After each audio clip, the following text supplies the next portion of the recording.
నమస్తే శోభా Telugu TV news కి స్వాగతం. రాజమహేంద్రవరంలో ప్రమాదానికి గురై 7 రోజుల చికిత్స అనంతరం మరణించిన తమ కూతురు విషయంలో ఆంధ్రప్రదేశ్ ప్రభుత్వం తమకు అన్ని విధాలా అండగా నిలిచి న్యాయం చేసిందని, నిందితులపై చట్టపరంగా కఠిన చర్యలు తీసుకుందని, ఈ విషయంలో కొందరు తమకు తోచిన అవాస్తవాలను ప్రచారం చేయటం తగదని వైద్య విద్యార్థిని ప్రియాంక తండ్రి విజ్ఞప్తి చేశారు. ముందుగా మాకు అండగా నిలిచిన అందరికీ ధన్యవాదాలు తెలుపుతున్నామండి. నేను డాక్టర్ ప్రియాంక ఫాదర్ని. నా పేరు వెంకటేష్ అండి. వాస్తవానికి మేము హైదరాబాద్ నుంచి హుటాహుటిని ఇక్కడికి రావడానికి కారణం ఏంటంటే అమ్మాయి పరిస్థితి క్రిటికల్గా ఉంది. మేము ఇప్పటి వరకు కంప్లైంట్ చేసింది, పర్సనల్గా కంప్లైంట్ చేసింది లేదు కాబట్టి కేసు ఏమైనా తప్పుదోవ పడుతుందో ఏమో, పోలీసు వాళ్ళు కరెక్ట్గా పని చేస్తారో లేదని కొన్ని అనుమానాలు ఉన్నాయి. అందుకొరకే ఇక్కడికి వచ్చాము వాస్తవ పరిస్థితులు ఏంటో తెలుసుకోవడానికి. ముందుగా హోమ్ మినిస్టర్ అనితా మేడం గారికి, ఎస్పీ గారికి, జిల్లా కలెక్టర్ గారికి, అలాగే ఎమ్మెల్యే వాసు గారికి, తర్వాత సిఏ గారికి, ఎస్పీ గారికి, డిఎస్పీ గారికి, వీళ్ళందరినీ కలిసిన తర్వాత నిజంగా వీళ్ళందరికీ చేతులెత్తి మొక్కుతున్నాను. నేను ఇక్కడ మేము వచ్చిన తర్వాత మేము అనుకున్నది ఏంటి, ఇక్కడికి వచ్చిన తర్వాత ఏంటి అనేది మేము రియలైజ్ అయ్యాము. ముఖ్యంగా అనితా మేడం గారు మాటలని కొన్ని వక్రీకరించినట్టు, ఏదో ఒక ఛానల్ వక్రీకరించినట్టుగా మాకు తెలిసింది. దయచేసి మాపై దయ ఉంచి ఏ ఛానల్ వాళ్ళైనా కానీ మా బాధను వ్యక్తపరుస్తున్నాము, దాన్ని రాజకీయంగా చేయొద్దండి, మాకు ఇబ్బంది కలిగించొద్దండి. మాకు న్యాయము జరుగుతుందని మీరందరూ అండగా నిలిచి చేస్తున్నది నిజంగా మాకు సంతోషము. కానీ కొన్ని విషయాలని వక్రీకరించి మళ్ళీ మా మనోవేదనకి గురి అయ్యేటట్టుగా చేయొద్దండి. దయచేసి వాళ్ళకి చేతులెచ్చి నమస్కారం చేస్తున్నాను. అలాగే ఇక్కడికి వచ్చిన తర్వాత ఏ పాయింట్ ఆఫ్ వ్యూలో దర్యాప్తు జరుగుతుంది, వాస్తవంగా మా అమ్మాయి క్రిటికల్ పరిస్థితిలో ఉంది, ఆమెకి ఏదన్నా జరగరాంది జరిగితే, మరణం సంభవిస్తే ఎవరైతే యాక్సిడెంట్ చేశారో వాళ్ళకి శిక్ష పడుతుందా, లేకపోతే ఇంకేమైనా ఇన్ఫ్లుయెన్స్ ఉపయోగించి తప్పించుకుంటారా అని కొన్ని సందేహాలతో మేము ఇక్కడికి వచ్చాం. వాస్తవానికి ఇక్కడికి వచ్చిన తర్వాత మాకు తెలిసింది ఏంటంటే, పోలీసు వాళ్ళు చేసిన ఎంక్వైరీ పాయింట్ టు పాయింట్ వాళ్ళు చెప్పడము, ప్రతిదీ వాళ్ళు నోట్ చేసుకోవడము, ప్రతిదీ వాళ్ళు రికార్డ్ చేయడము, అలాగే ఫుటేజెస్ తీసి పెట్టడము, దాన్ని క్లియర్గా వివరంగా మాకు అర్థమయ్యేలా చెప్పి ఏం జరుగుతుంది, ఏం చేయబోతున్నారు అదంతా విన్న తర్వాత మాకు నిజంగా సాటిస్ఫై అయింది. చాలా అద్భుతంగా వాళ్ళు ఎంక్వైరీ చేశారు. ఖచ్చితంగా అంతా కూడా తప్పించుకునే మార్గమే లేదు, అలా చేశారు. వాళ్ళు గట్టి హామీ కూడా ఇచ్చారు మాకు చాలా సాటిస్ఫై అయ్యాం మేము. వాళ్ళు ఫర్దర్గా కూడా మీకు అండగా ఉండి నిందితులు ఎక్కడ తప్పించుకోకుండా ఖచ్చితంగా శిక్ష పడే హామీ ఇచ్చారు. కాబట్టి మేము మా సందేహాలు ఇప్పుడు నివృత్తి అయినాయి కాబట్టి చాలా సంతోషము. తర్వాత ఇప్పుడు మాకు ఫోన్ వచ్చింది హైదరాబాద్ నుంచి, అమ్మాయి కండిషన్ చాలా క్రిటికల్, మీరు ఇమ్మీడియట్గా రావాలని చెప్పి ఫోన్ వచ్చింది. డాక్టర్లు ఫోన్ చేశారు, మేము బయలుదేరి వెళ్ళిపోతున్నాము. మా కొరకు డిపార్ట్మెంట్ వాళ్ళు చేసిన ప్రయత్నము, అంటే వాళ్ళు చేసిన దర్యాప్తులు కానీ, ఎస్పీ గారు, ముఖ్యంగా ఎస్పీ గారు, తర్వాత సిఐ గారు, ఈ డిపార్ట్మెంట్లో పోలీసు వాళ్ళందరూ చేసినటువంటి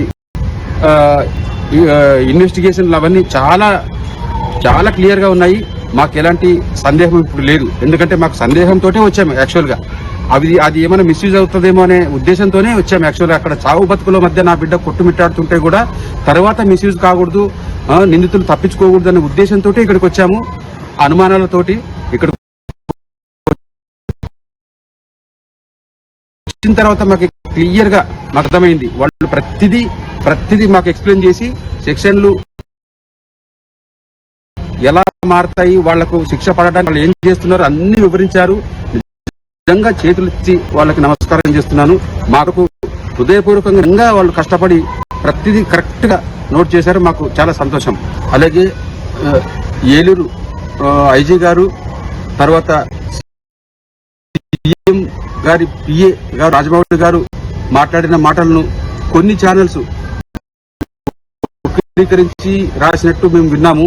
దయచేసి రాజకీయం చేయొద్దండి. ఇప్పటికే చెడు బాధతో ఉన్నాం మేము, మమ్మల్ని రాజకీయాల్లోకి లాగొద్దండి దయచేసి. ఛానల్ వాళ్ళు మాకు సహకరించాలన్నప్పుడు మనస్ఫూర్తిగా సహకరించాలి, మాకు న్యాయం జరిగేలా చేయండి. మీరందరూ సహకరించడం వల్లనే మాకు అన్ని విధాలుగా మాకు న్యాయం జరుగుతుంది. కాకపోతే కొంతమంది ఏదో వక్రీకరించి ఇలా అంట. మేము మొన్నటి నుంచి చూస్తున్నాం, ఒకరు చెప్పారని, అవయవ దానాలు చేసేశారని, ఏదేదో జరిగిపోయిందని మేము చెప్పని మాటలు, మా దృష్టిలో కూడా లేని మాటలు రాసేశారు. దయచేసి తొందరపడారా రాసి మమ్మల్ని ఇబ్బంది పెట్టొద్దండి. సార్ వాళ్ళు చేసిన మాటల్ని వక్రీకరించినారని మాకు తెలిసింది ఇప్పుడే. టీడీపీ ఎమ్మెల్యే దామచర్ల జనార్దన్ రాత్రిళ్లు మద్యం తాగుతూ భూ వివాదాల సెటిల్మెంట్లు చేస్తూ ఉదయం 11 గంటల వరకు నిద్రపోతారని బాలినేని ఆరోపించారు. ఇసుక లారీకి 5,000 రూపాయలు వసూలు చేయటం వల్ల సామాన్య ప్రజలు డబ్బులు కట్టలేక తీవ్ర అవస్థలు పడుతున్నారని విమర్శించారు. తన ఆరోపణలు నిజమనని నిరూపించడానికి కాణిపాకం శ్రీ వరసిద్ధి వినాయక స్వామి గుడికి వచ్చి ప్రమాణం చేయాలని దామచర్లకు బాలినేని సవాల్ విసిరారు. సరే, నిన్న మాట్లాడుతూ రెడ్లు పనిచేస్తున్నాడు, ఈయన కోవట్టుగా వైసీపీ వాళ్ళు పనిచేస్తున్నాడు అన్నాడు. ఈ పావులు నాయసరావు ఇది సోకాల్ పావులు నాయసరావు కూడా నేను మాట్లాడిచ్చాడు కదా, వాడేదో దబక్కన వాడు అన్నట్టుగా మాట్లాడాడు.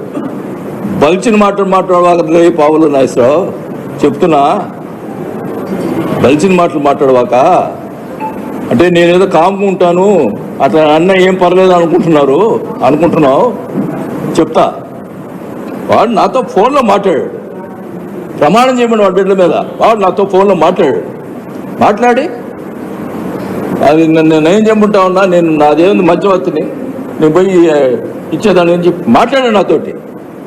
వాస్తవం, నువ్వు మన వైసీపీకి పనిచేస్తాను అంటున్నావు కదా, ఇదే పావులు నాగేశ్వరరావు టీడీపీలో ఉన్నాడు కదా, వాళ్ళకి నేను నా గవర్నమెంట్లో నేను మినిస్టర్గా ఉన్నప్పుడు వాళ్ళ ఊరికి మా వాళ్ళ ఊరిలో వాళ్ళ ల్యాండ్లో పవర్ కావాలి, లైన్ కావాలంటే ఫ్రీగా ఇప్పించాను. పావులు నాగేశ్వరరావు క్యాస్ట్ ఏంది? కమాస్ కదా, టీడీపీ కదా. నేను అదే నిన్న మాట్లాడించిన అతనికే నేను సహాయం చేశా. చెప్పమనండి, ఇది కదా కరెక్టా కాదు. నేను ఒక పార్టీలో వైసీపీలో ఉన్నప్పుడు కూడా టీడీపీ సోదరుడికి కానీ ఎవరికైనా ఎంతమందికి సహాయం చేసి ఉంటాను. ఎవరు వచ్చినా పార్టీ చూడలేదు నేను. ఎవరు వచ్చినా ఎవరు న్యాయం ఉంటే వాళ్ళు చేసేదానికి చేసి చెప్పాను. కానీ నిన్న లింగారెడ్డి అని చెప్పాడు కదా, పేలమిట్ట లింగారెడ్డి వైసీపీ, ఆయనకి సపోర్ట్గా పోయి కలెక్టర్ దగ్గర మాట్లాడాను. నేను కలెక్టర్ దగ్గరికి మాట్లాడింది ఏంది సార్, ఇతను ఆ లింగారెడ్డి ఎవరు, నాకు చిన్నప్పటి నుంచి నా క్లాస్మేట్, పార్టీ కాదు ఆడ క్లాస్మేట్. అది ఒకవేళ పార్టీ ఏండొచ్చు, వైసీపీ ఏంటో కూడా ఇది కూడా చెప్పొచ్చు. నేను పార్టీలు ఎప్పుడు చూడలేదే, అందరినీ చూస్తున్నా. అతను ఏంటంటే చెప్పాడు, ఏదో డెత్ సర్టిఫికేట్ దొంగ సర్టిఫికేట్ ఏది పెట్టాడు ఇదని. ఎంత దుర్మార్గం అండి ఇది. ఒక స్నేహితుడు వచ్చి నన్ను అడిగితే తీసుకుంటా మాట్లాడతావు నీచంగా, ఇసుకలో ఏం మాట్లాడతావు, ఎంత వల్గర్గా మాట్లాడతావు. మనుషులు సంస్కారం లేదా నీకు? సంస్కారమే లేదు నీకు. ఇంత వరస్ట్గా మరి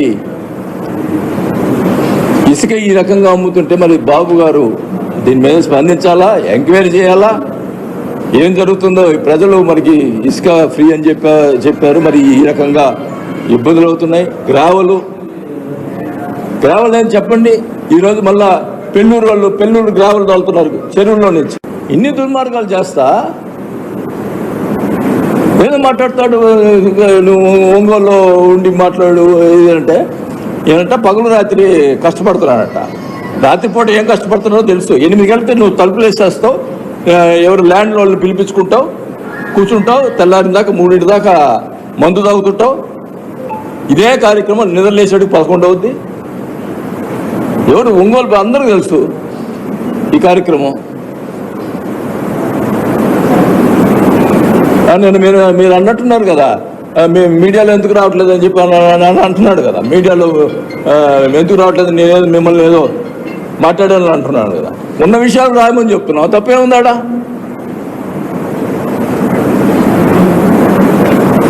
లేని అప్పుడు అన్ని కూడా రాపిచ్చారు కదా, ఉన్నాయి రాయండి. ఇసుక నాకు సంబంధం లేదంటాడు. మరి 5,000 ఇసుక చచ్చిపోతున్నారు ఆడ జనాలు డబ్బులు కట్టలేక. బియ్యం ఏం చెప్పండి, కాదా చెప్పమనండి అన్నాడు కదా కాణిపాకం అని. రమ్మనండి, చెప్పమనండి, ప్రమాదం చేయమనండి, నేను రెడీగా ఉన్నా. రాష్ట్ర వ్యాప్తంగా ర్యాలీల కోసం ముందస్తు పోలీస్ అనుమతి తీసుకున్న ఆదివారం సాయంత్రం నుంచి పాల్గొనవద్దని పోలీసులు నోటీసులు ఇచ్చిరిచ్చారు. కుప్పం పులివెందుల ప్రాంతాల్లో పోలీసులు లాఠీచార్జ్ చేయడంతో పాటు కుప్పంలో బూతులు మాట్లాడిన టీడీపీ నాయకులకు రక్షణగా నిలిచారు అని వైఎస్ఆర్సీపీ స్టేట్ కోఆర్డినేటర్ సజ్జల రామకృష్ణారెడ్డి ఈ మేరకు పోలీసుల వైఖరిని ఖండించారు.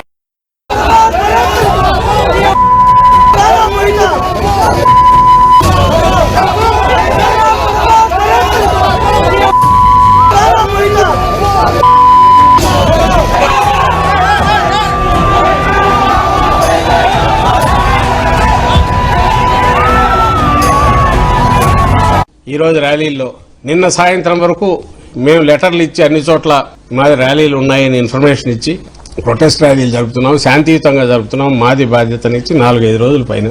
ఎందుకంటే ప్రోగ్రామ్ ఎప్పుడో డిసైడ్ చేసింది, స్టేట్ ప్రోగ్రామ్. అది అంత పీస్ఫుల్గా పాయింట్ టు పాయింట్ చెప్పి ఎక్కడ అటాకో చలో అసెంబ్లీలో ఇంకోటి కాదు, వేరే ఇవ్వలేదు. కేవలం ఇలాంటి పీస్ఫుల్గా ఇది చేస్తామని అంటే దానికి నిన్న ఈవినింగ్ వరకు కామ్గా ఉండి నిన్న సాయంత్రం మధ్యాహ్నం సాయంత్రం నుంచి మొదలు పెట్టారు నోటీసులు ఇవ్వడం.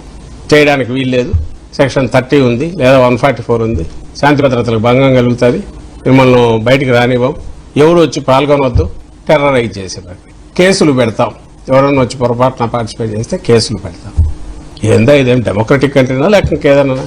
ఓ ప్రజాస్వామ్యంగా మినిమం రైట్ ఏది ఉందో నీ పోలీసు వ్యవస్థ ఉండేది దేనికోసం? ఎక్కడన్నా తప్పులు జరిగితే అది చేయడానికి, కరెక్ట్ చేయడానికి, లేదా వాళ్ళని పట్టుకోవడానికి, దొంగలను పట్టుకోవడానికి, ఇంగోని చేయడానికి. రియల్ ఎక్కడైతే జరుగుతున్నాయో వాటి జోలికి పోలీసులు పోవట్ల. ఎవరన్నా పోవాలనుకున్నా అంత తీరిక లేకుండా వైఎస్ఆర్ కాంగ్రెస్ పార్టీ కార్యకర్తల మీద, నాయకుల మీద తప్పుడు కేసులు ఎట్లా పెట్టాలా, లేదా వాళ్ళు ఎక్కడ కూడా పీస్ఫుల్ గా మాట్లాడడానికి కూడా అవకాశం లేకుండా ఎట్లా అడ్డంకులు క్రియేట్ చేయాలా, ఏ రకంగా దౌర్జన్యంగా టెర్రరైజ్ చేసి అలాంటి వాతావరణం క్రియేట్ చేసి ఈ పార్టీ దగ్గరికి ఎవరన్నా వచ్చినా వాళ్ళను టెర్రరైజ్ చేయాలా. ఇప్పుడు అది దాటి సామాన్యుల మీదకి పోయినట్లు అందరి మీద కేసులు పెడుతున్నారు. లేకపోతే ఈ రోజు ఉన్న 1000 మంది పోలీసులు నిజంగా వాళ్ళు అంత ఎఫెక్టివ్ గా, అంత ఎఫిషియెంట్ గా వాళ్ళ దాని మీద డ్యూటీల మీద ఇది వెళ్తే లా అండ్ ఆర్డర్ సిచ్యువేషన్ ఇంత ఘోరంగా ఉండదు రాష్ట్రంలో. దాన్ని గాలికి వదిలేసినారు. ఎక్కడైతే పీస్ఫుల్ గా చేస్తూ ఎవరికి ఇబ్బంది గమనిస్తున్నారు. ఈ రోజు ఇష్యూ మనం చూస్తే ఈ రోజు జరిగిన చోట 2-3, అందులో సాక్షాత్తు చంద్రబాబు నాయుడు గారి కాన్స్టిట్యున్సీ కుప్పంలో అక్కడ పోలీసులు బిహేవ్ చేసిన పద్ధతి అంటే, పోలీసులు శాంతి భద్రతలు కాపాడడానికో, శాంతి భద్రతలకు భంగం మేము ఎక్కడ కలిగిస్తాము, ఊరేగింపు తీస్తామని అనింది. దానికి కాదు వాళ్ళు ఉండేది. అధికార పార్టీకి ఇది కట్టడానికి, ప్రొటెక్షన్ ఇవ్వడానికో, అధికార పార్టీని కొమ్ముగాయడానికో, అధికార పార్టీ వాళ్లకు వాళ్ళు దాడి చేయడానికి అనుకూలంగా మా వాళ్లను కట్టడి చేసో బయటికి రాకుండా చేసే ప్రయత్నం చేశారనేది. అది కూడా మిగిలిన చోట్ల పులివెందులలో లాఠీచార్జ్ జరిగింది జగన్మోహన్ రెడ్డి గారి కాన్స్టిట్యున్సీ. ఇంకా కొన్ని చోట్ల ఇదేంది ఆపే ప్రయత్నం చేశారు. ఇది మరీ బరితెగించి కుప్పంలో టీడీపీ కార్యకర్తల కంటే, పసుపు చొక్కాలు వేసుకున్న కార్యకర్తల కంటే ఘోరంగా పోలీసులు బిహేవ్ చేసి వాళ్లకు ప్రొటెక్షన్ ఇచ్చి ఇటువైపు బయటకు రాకుండా ఎట్లా వ్యవహరించారనేది విజువల్తో సహా ఉంది. ఒక్కసారి చూడండి, కుప్పంలో జరిగింది. ఇది మా నియోజకవర్గ ఇన్ఛార్జి ఎమ్మెల్సీ భరత్. ఇదే ఆపమ్మా, ఒకసారి ఆపు, సెక్షన్ 30 ఉంది అంటాడు. అంటే ఎవరు తిరగకూడదని. మరి వీళ్ళు వస్తారు టీడీపీ వాళ్లకు, వీళ్ళు ప్రొటెక్షన్ ఇచ్చి మళ్ళీ సైరన్ పెట్టి పైలట్ వెహికల్ పెట్టి వాళ్ళు వస్తున్నారు. ఇది చూడండి.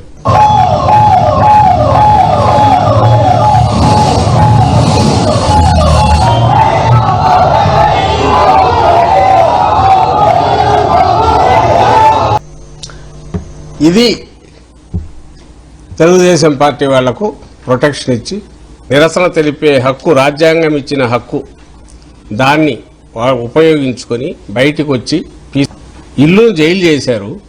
మా నియోజకవర్గ ఇన్ఛార్జి ఎమ్మెల్సీ భరత్ ఇంటినేమో జైలు చేశారు. ఇంకో పక్క సెక్షన్ 30 అమల్లో ఉంటే మరి ఎవరిని రానియకూడదు. తెలుగుదేశం పార్టీ వాళ్ళకేమో అల్లుళ్ళు కదా, ఏదో పెళ్లి ఊరేగింపు తీసినట్టు వీళ్ళే పోలీసులే ముందు సైరన్ పెట్టి పైలట్ వెహికల్ పెట్టి తీసుకొచ్చి అక్కడ దించి ఆ బూతులు వాళ్ళు సౌండ్ ఇవి పెట్టారు చెప్పలేం కాబట్టి ఇంటి మీద దాడి. శాసన మండలి సభ్యుడు వైఎస్ఆర్సీపీ కుప్పం నియోజకవర్గ ఇన్ఛార్జ్ భరత్ ఇంటి మీద తెలుగుదేశం పార్టీ వాళ్ళు చేసిన దాడిని ఫెసిలిటేట్ చేసే దాన్ని మాత్రం దిగ్విజయంగా పోలీసులు పూర్తి చేశారు. వేరాజ్ అక్రమాలు జరిగిన వాటి గురించి ప్రజలందరికీ తెలిసే కార్యక్రమం ఏదైతే శాంతియుతంగా చేశామో దాన్ని మాత్రం బయటికి రాకుండా గొంతు నొక్కారు. ఇప్పుడు కేసులు పెట్టినా పెడతారేమో, ఇంట్లో నుంచి బయటకు వచ్చే ప్రయత్నం చేశారని చెప్పి పెడతారేమో తెలియదు. ఎందుకంటే నిన్న మొన్న దీక్షా శిబిరాల్లో జరిగిన దగ్గర వాళ్ళు అటాక్ చేసి మా వాళ్ళ మీద కేసులు పెట్టారు. ఇక్కడ పెట్టినా ఆశ్చర్యపోవచ్చు. పోలీసు అధికారులు తెచ్చి ఎక్కడ పడేస్తారు. 500 కొద్ది ఇప్పటికే బయట ఉన్నట్టున్నారు. వాళ్ళు కింది కాకపోతే ఎవరు ఉన్నారో వాళ్ళందరూ వాళ్ళ సెటిల్మెంట్ వాళ్ళు చేసుకుంటున్నట్టున్నారు. ఇది ఇప్పుడు జరుగుతున్నది. దాని ఉదాహరణగా ముఖ్యమంత్రి కాన్స్టిట్యున్సీ కాబట్టి నేను చూపించాను.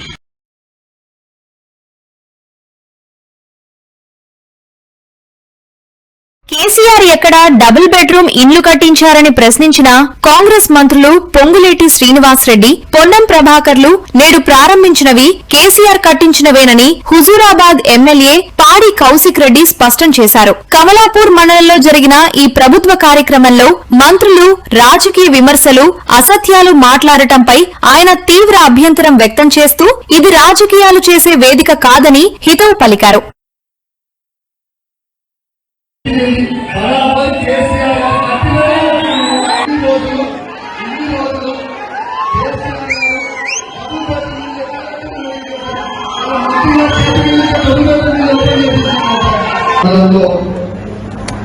కేసీఆర్ గారు కట్టించిన డబుల్ బెడ్రూమ్లు ఇవాళ పంచడం అనేది నాకు చాలా చాలా సంతోషకరంగా ఉందని చెప్పి సందర్భంగా నేను అందరూ కూడా తెలియజేస్తాను.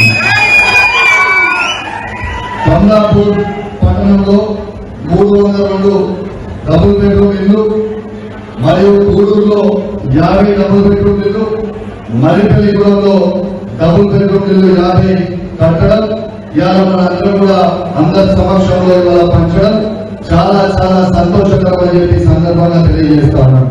మరొకసారి కేసీఆర్ గారు ఈ డబుల్ బెడ్రూమ్ అన్నాడు కట్టించినందుకు వారికి మా కమలాపూర్ వేదికగా నా చేతులు జోడించి మరి శిరస్సు నుంచి మరి ధన్యవాదాలు కేసీఆర్ గారు చెప్తున్నానని తెలియజేస్తాను. వారిని ముట్టుకోమనేటువంటి విధానం లేకుండా ప్రజాస్వామ్యంలో ప్రక్రియ ఏ ప్రభుత్వాలు ఉన్నా ఎవరున్నా మీరు అట్లా అనుకుంటే అది ఇంకా నాయకులు మీరు అనుకుంటున్నారో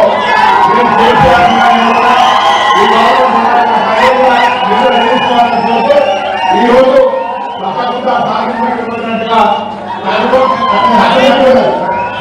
నేను చెప్పిదేంటి బరాబర్ కేసీఆర్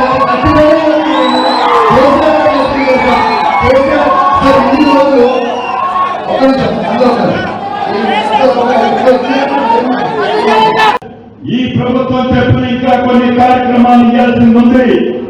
రాష్ట్ర ఆర్థిక పరిస్థితిని ఆనాటి ప్రభుత్వం కొల్లగొట్టిన కారణంగా అనుకున్నది ఇంకా పూర్తిగా ఇవ్వలేదు. తప్పకుండా ఇచ్చి చేస్తామని కూడా ఈ వేదిక ద్వారా మీ అందరికీ తెలియజేస్తూ మరొక్కసారి ఇది పుట్టిన ప్రభుత్వం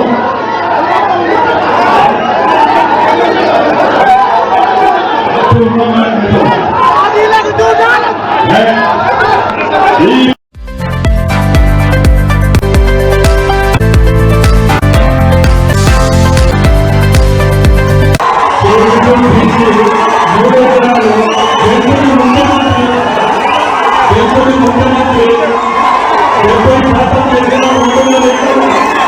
70%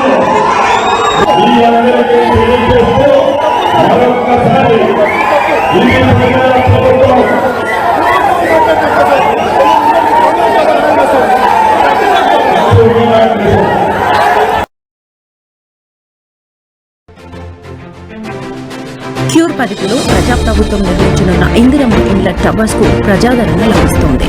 LIG కేటగిరీ కింద చేపడుతున్న ఈ ప్లాట్ల కోసం దరఖాస్తులు వరదెత్తుతున్నాయి. పైలట్ ప్రాజెక్ట్ కింద 16 అసెంబ్లీ నియోజకవర్గాల్లో 7,340 ప్లాట్ల నిర్మాణం చేపడుతుండగా ఇప్పటి వరకు 35,000కు పైగా అప్లికేషన్లు వచ్చాయి.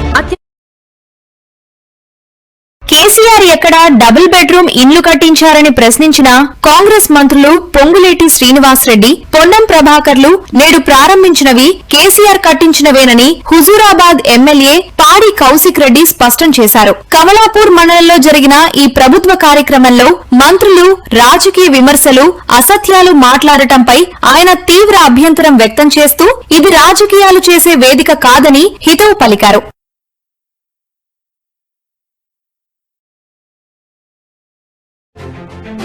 అరే ఆంధ్రజ్యోతి ఆర్కేగా ఏం రాసినవరా ఆంధ్రజ్యోతి పేపర్లో?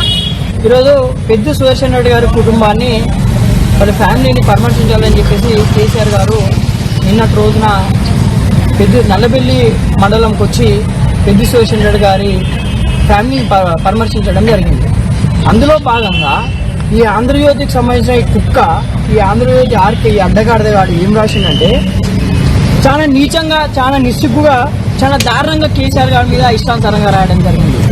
అరే పిచ్చికొక్క ఆర్కే నర్సంపేటలో పెద్ద సుదర్శన్ గారు చంపిన బాధలో రాష్ట్రం మొత్తం, జిల్లా మొత్తం, లేకుంటే కేసీఆర్ గారు కూడా బాధలో ఉన్నారు.